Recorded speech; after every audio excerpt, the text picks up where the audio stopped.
Mercy sees all.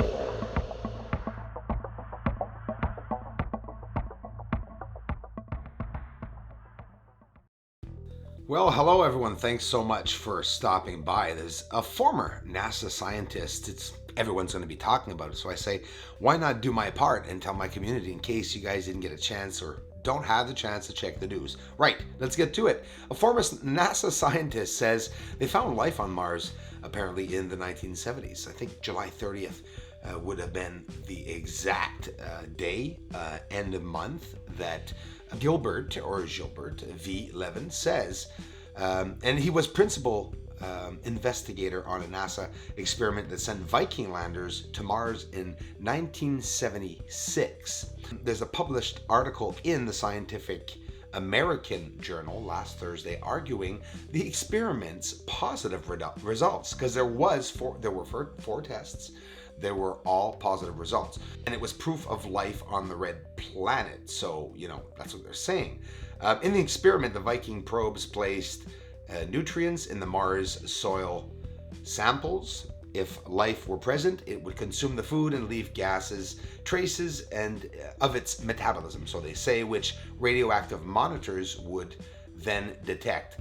To make sure it was a biological reaction, the test was repeated after cooking the soil.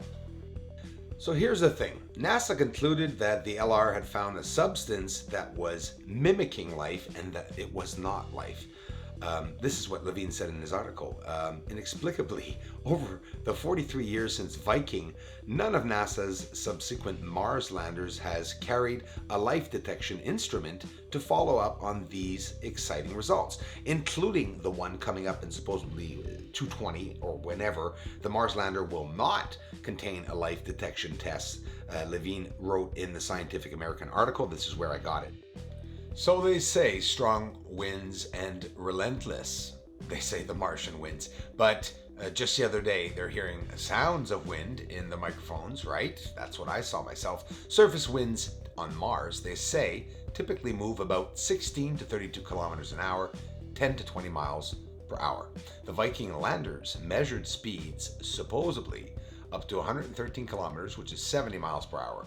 Just like a typical storm here, I guess. Mars Global Remote Sensing Orbiter, Lander, and a small rover in 2020. China's National Space Science Center is preparing an interplanetary mission to Mars that will launch in July or August 2020. There are currently 14 artificial satellites around Mars. The Mars Ocean Hypothesis states that nearly a third of the surface of Mars was covered by an ocean of liquid water. Early in the planet's geologic history, evidence for this ocean includes geographic features resembling ancient shorelines and the chemical properties of the Martian soil and atmosphere. Almost all water on Mars today exists as ice, though it also exists in small quantities as vapor in the atmosphere. Water can change its form, obviously. It can be in a gaseous form, vapor, it can be solid. So who's saying around the moon that there can't be that vapor? Now we're going to transfer over to the moon. So having structures that have the same reflectivity as the surface itself leave those darn structures very hard to distinguish and to see. Inside of the craters, I really like trying to show the inside of the craters because, of course, with the haze cloud, natural or not, see, it's hard to see these objects. Now look at the lines. You can see lines and connections go by. And again, of course, it could be natural, some of them. I'm absolutely not a genius, right? Hey, I'm just giving my opinion, but yep, there's structures up there. I found so many of them, so have many others, so people say. And, I'm just trying to be a part of the help showing other people's that something's up there without having to tell you guys necessarily what it is. Nobody knows. Do our governments even know? Yeah, we could say, well, of course, Bruce, don't be so silly. But really, do they know? Honestly, who says, that there's been a connection, if there has been one at all? Sinus irritum.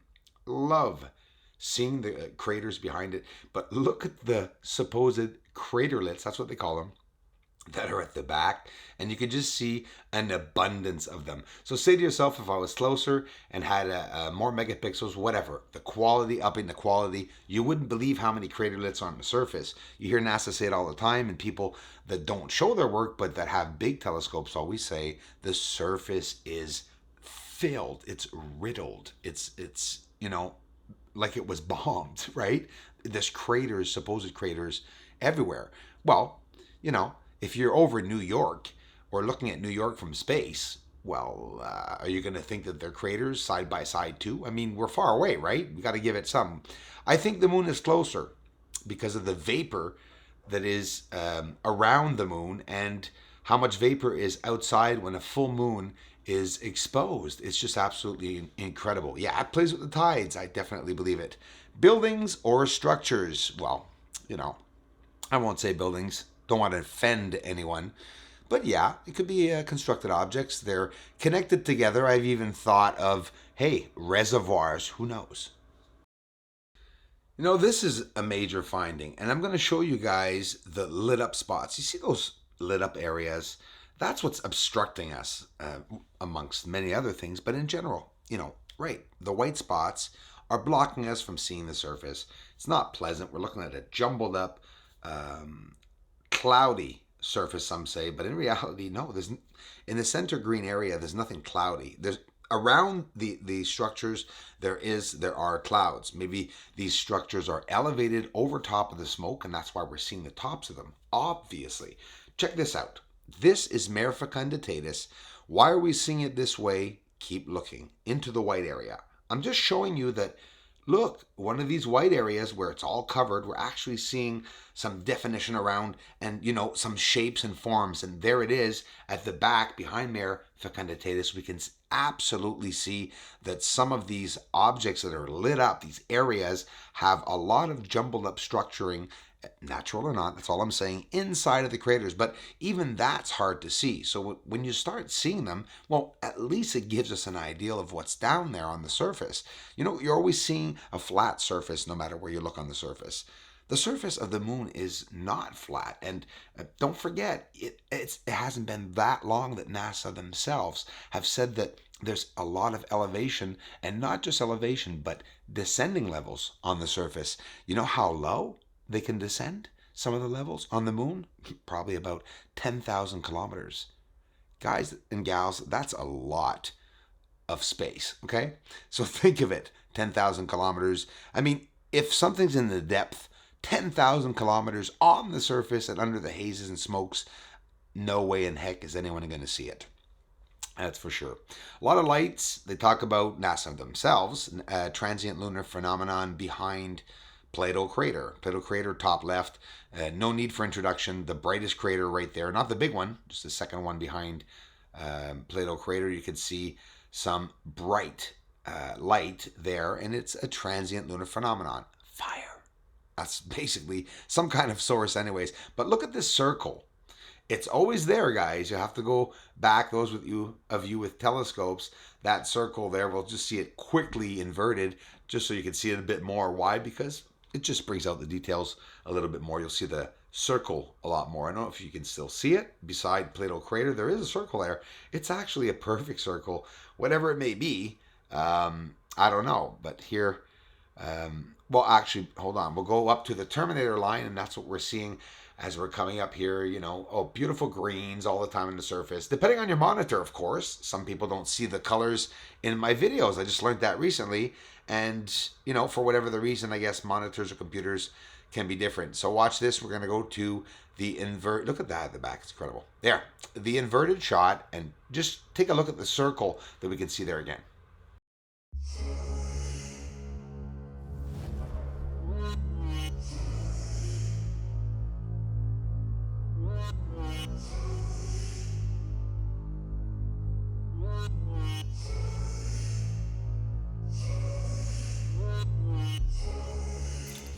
Connected lines, and check this out. Look at the symmetrical rectangle or square on the surface. This is one of many now that I've showed you, maybe possibly as much as 15 squares and triangles and circles on the surface of the moon. We can see in the center here, yes, well, to the left of the arrow, where that line is dead center right here, look at all the structuring or jumbled up objects, and don't forget, they look all connected.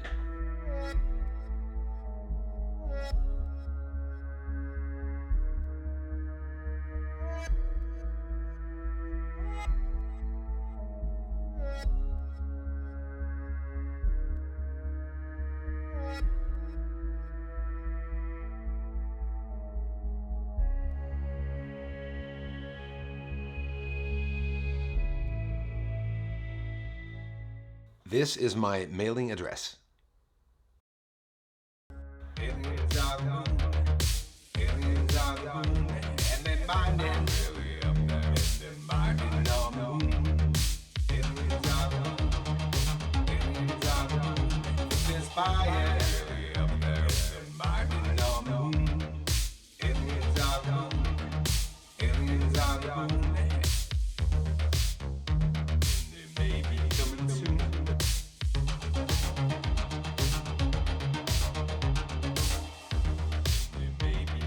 Aliens are the moon. There's fire. Aliens are the moon. And they're mining.